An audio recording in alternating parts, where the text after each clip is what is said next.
ధనస్సు వారికి గనక చూసుకున్నట్లయితే ఇక్కడ మీకు లగ్నాధిపతి గురువు అవుతాడు. కానీ ధనస్సు వారికి ధను లగ్నంలో జన్మించారంటే శుక్ర మహర్దశ వచ్చినా, శుక్రుడి యొక్క రాసుల్లో ఉండే గ్రహ దశలు వచ్చినా వివాహం మీద ఎఫెక్ట్ చూపిస్తుంది ఎక్కువగా. అది 12వ స్థానంలో ఉంటే తప్ప మిగతా ఎక్కడున్నా అది వివాహం మీదే ఎఫెక్ట్ చూపిస్తూ ఉంటుంది. ఇది ప్రధానంగా గుర్తుపెట్టుకోండి.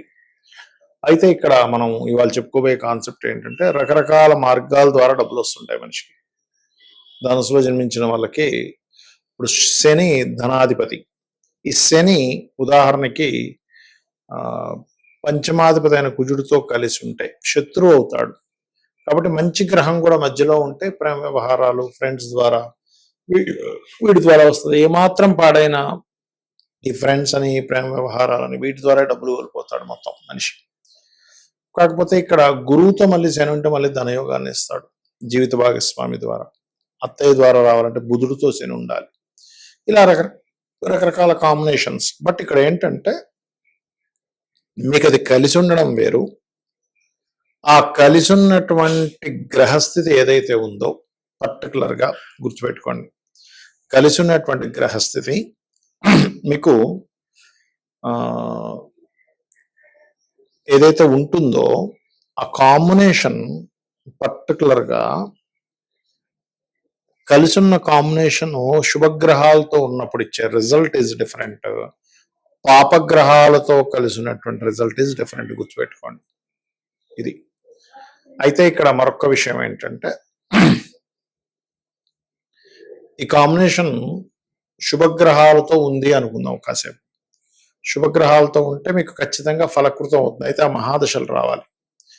కానీ కొంతమందికి రాకపోగా ఒక ప్రేమ వ్యవహారం అనో లేకపోతే మరొక కారణం అనో డబ్బులు పోగొట్టుకుని ఉంటారు. దానికి కుజశనులు పర్టికులర్గా ఏంటంటే కుజశనుల యొక్క సంబంధం పాడైపోతుంది. కొంతమందికి బాగా పాడైపోతుంది. అప్పుడు ఏమవుతుందంటే ఈ కుజశనుల సంబంధం పాడైనప్పుడు ప్రేమ జోలికి వెళ్ళకూడదు. వీళ్ళు అసలు వెళ్ళారు అంటే ఆ రూపంలో డబ్బులు పోగొట్టుకుంటాడు.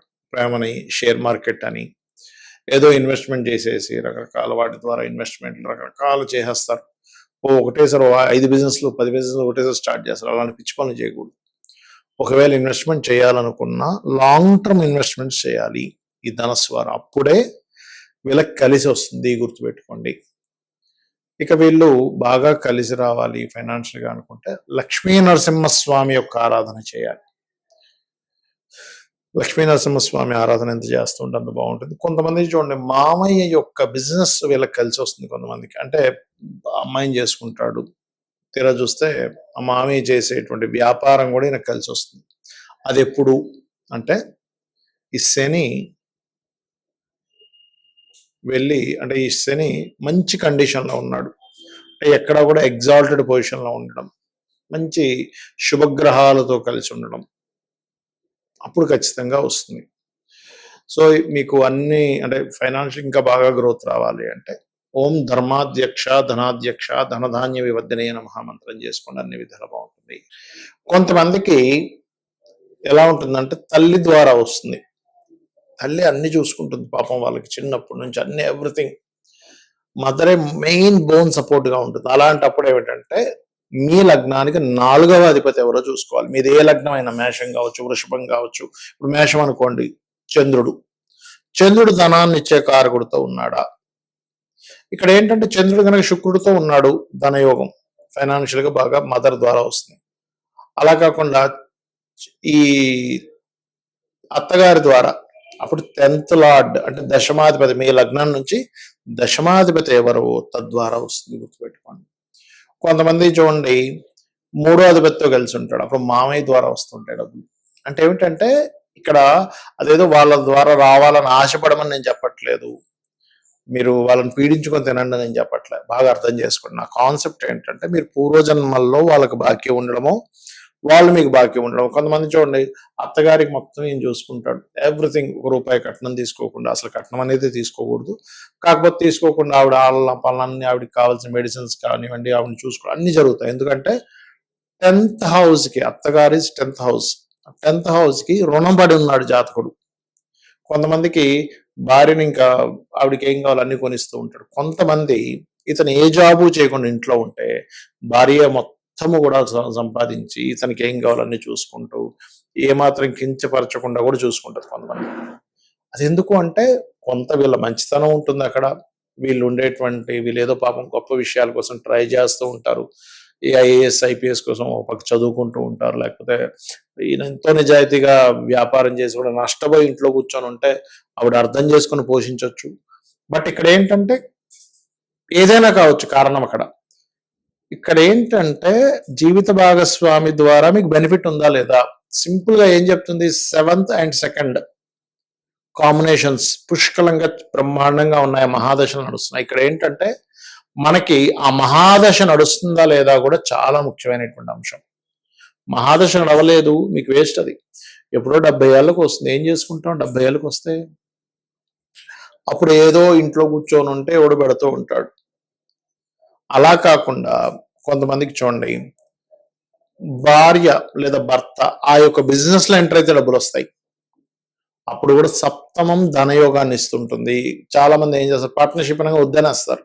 వద్దడం కాదు, జాతక చక్రంలో ఏముందో చూడాలి. పార్ట్నర్షిప్ ద్వారానే కలిసి వచ్చే ఉంటాయి. నేను ఒక జాతకం చూసినప్పుడు అతనికి ఏంటంటే జాతకం చూస్తే అసలు ఏమీ అస్సలు అంటే అసలు బాగాలేదు. ఏంటి అసలు ఏంది బా ఉంటది, మీరు ఏదైనా కొంచెం మీరు సొంతంగా కాకుండా పార్ట్నర్షిప్ ఏమైనా చేయండి అంటే ఆయన ఒకటే మాట అన్నాడు, సార్ నేను పార్ట్నర్షిప్ చేసినప్పటి నుంచి నా లైఫ్ బాగుందండి అన్నాడు.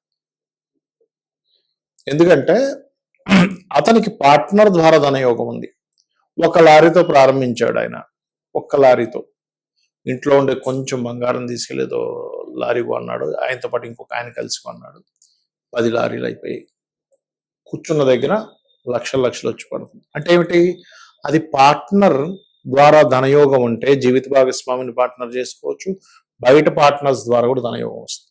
అంటే ఇక్కడ మీరు అర్థం చేసుకోవాల్సిన విషయం ఏంటంటే ధనము ఏ రూపంలో ఉంది. ఒక స్త్రీ మూలకంగా ఉందా, శుక్రుడు ఇస్తాడు.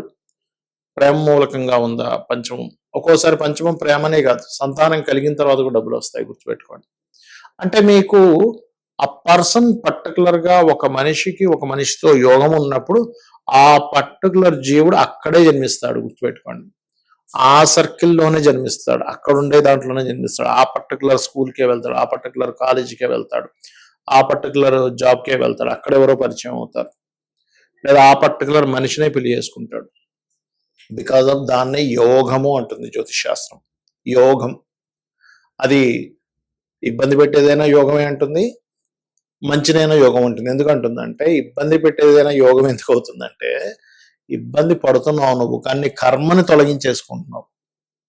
సో కర్మ తొలగిపోవడం కూడా యోగమే కదా, మంచి కూడా యోగమే. ఎందుకంటే నీ కర్మని అనుభవిస్తున్నావు, రావాల్సిందని అనుభవిస్తున్నావు, నీ కర్మను తొలగించుకుంటున్నావు. కాబట్టి 2 యోగాలే. అయితే ఇక్కడ చాలా మందికి ఏమండి మాకు పార్ట్నర్స్ ద్వారానో లేకపోతే ఎవరి ద్వారా రావాలనుకుంటున్నాము అనే ఒక చిన్న ఆశ ఉంటుంది. అప్పుడు ఏ గ్రహం ద్వారా అయితే పాడై మీరు ఇబ్బంది పడుతున్నారు ఆ గ్రహానికి దానం ఇచ్చుకోవాలి. అంటే ఉదాహరణకి రవి ద్వారా కంబస్ట్ అయింది, గోధుమలు దానంగా ఇవ్వడం, సూర్య నమస్కారాలు చేసుకోవడం. చంద్రుడి ద్వారా అయింది, అయితే చంద్రుడి ద్వారా అయ్యి చంద్రుడు స్పాయిల్ అయి కనుక శుక్రుడితో ఉంటే మీకు చాలా అంటే చాలా మటుకు స్త్రీల మూలంగా నష్టపోవడం జరుగుతుందండి. రావడం పక్కా పెట్టండి, ఎవరో పరిచయం అవడం మనం చూస్తూ ఉంటాం. ఫేస్బుక్స్ లోని ట్విట్టర్స్ లోని ఎవరో పరిచయం అయ్యారు, ఓ నేను ఇంక ఇండియాకి వచ్చేస్తున్నా అని చెప్పారు. తెర చూస్తే అల్లదేదో మన ఫ్లైట్ ఎయిర్పోర్ట్ లో బ్లాక్ అయిపోయింది, ఆ డబ్బులు కడితే కానీ అది రాదన్నారు. ఇలాంటివన్నీ మనం వింటూ ఉంటాం. వాడు డబ్బులు కడతాడు. లేకపోతే శుక్రుడి ద్వారా పాడైతే ఏమవుతుందంటే కొంతమంది వాహనం పెడతాడు, అసలు అది యాక్చువల్ ₹1,00,00,000 వాడు 30 లక్షలకి అమ్మేస్తున్నా అంటాడు. ఎందుకంటే నాకు సడన్ గా అర్జెంట్ ఉందండి, నేను ఎక్కువ నడపలేదు దాన్ని, నాది ఫలానా సోసోనంగా నా డబ్బులు కట్టేస్తాను. తీరా చూస్తే అంత ఫేక్ ఉంటుంది. ఫేక్ ద్వారా డబ్బులు పోతున్నాయంటే చాలా క్లియర్ గా మహాదశ గోచారం అంటే ధనస్థానాన్ని కేతు సంబంధం కలిగి ఉంటుంది. మహాదశ కూడా కేతు సంబంధాలు కలిగి నష్టపోయే కాంబినేషన్స్ లో ఉంటాయి. అలా రకరకాల మార్గాల్లో ఉంటాయి, గుర్తుపెట్టుకోండి. కాబట్టి మీరు ఒకటే గుర్తుపెట్టుకోవాలి, ఒక రిలేషన్ లోకి వెళ్ళేటప్పుడు అది లవ్వా లేకపోతే రకరకాల రిలేషన్సా లేకపోతే జీవిత భాగస్వామా, వాళ్ళతో మీరు ఏదైనా మనీ రిలేటెడ్ సంబంధించిన లావాదేవీలు నడిపేటప్పుడు ఆ లావాదేవీ ద్వారా మీకు నష్టం ఉందా లాభం ఉందా ఇది ముఖ్యంగా తెలుసుకోవాలి. శ్రీమాత్రే నమః.